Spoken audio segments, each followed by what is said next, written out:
नगर नौसा गांव में जवाहरलाल भाषण देने के लिए खड़ा हुआ और वहां भी सारा भाषण हिंदुओं के खिलाफ हुआ। लेकिन आखिर कितना भी ठंडा हो जोश तो उसमें भी आता ही है ना। एक बात सुनी नहीं आपने? अति संघर्ष करे जो कोई, अनल प्रकट चंदन से हुई। ये तुलसीदास लिखते हैं। अति संघर्ष के चंदन बहुत ठंडा होता है ना, शीतल होता है, लेकिन चंदन की भी दो लकड़ियां लेकर के आपस में रगड़ते रहो तो उससे भी क्या होता है, चिंगारी निकलने लगती है। कुछ लड़कों को जोश आया और मंच पर चढ़ करके उसके टोपी उतार कर फेंक दिया, कुर्ता भी फाड़ दिया तो भागा।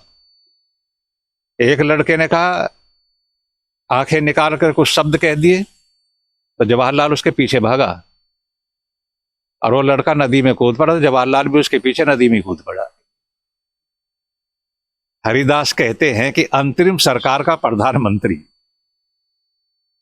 बोलो कितना धैर्य था, कितना उसका चरित्र था, कितनी गंभीरता थी उसमें कि एक आदमी के पीछे नदी में कूद पड़ा। और हरिदास लिखते हैं कि उस समय कई हजार लोगों की भीड़ उस दृश्य को देख रही थी। मैं आपसे कुल मिलाकर के ये कहना चाहता हूं कि एक तो बापू को समझ लो और एक चाचा को समझ लो। सारी बीमारियों की जड़ ये दो ही है तुम्हारे। अरे तो घर के ही हैं, क्योंकि बापू और चाचा भाई भाई तो होते हैं ना। और जितना नाश इन्होंने किया है, और अंत में कह दूं, आपको यदि ये लगे या कोई सवाल करे स्वामी जी सांप्रदायिक चर्चा करते, तो बिल्कुल करता हूं। क्यों करता हूं? जब 8 साल का मुल्ला का बच्चा पाकिस्तान की बात कर सकता है, मैं 72 साल का आदमी अपने हिंदू की बात नहीं कर सकता? तो यदि किसी को ये हो तो सांप्रदायिक तो हूं मैं तो, और आज से थोड़ी बहुत दिन से हूं मैं तो। और उसके बाद में एक मैं बात कहा करता हूं कि सत्य कहना है अगर फिरका परस्ती, सच को सच कहना भी सांप्रदायिकता है, तो सत्य कहना है अगर फिरका परस्ती, तो मेरा नाम भी फिरका परस्तों में जोड़ दें। मगर मुल्क से प्यारा है मजहब जिन्हें, उनसे कह दो वो मेरे वतन को छोड़ दें। गाय के हत्यारे का, गाय का कलेजा खाने वाले का राम कर कृष्ण की धरती पर काम क्या? ये तो बहुत पहले मिट जाता है, मिटना चाहिए था। एक आदमी है केवल, वारसी, उसका भाषण सुना होगा आपने, मोबाइल में कई बार सुना मैंने।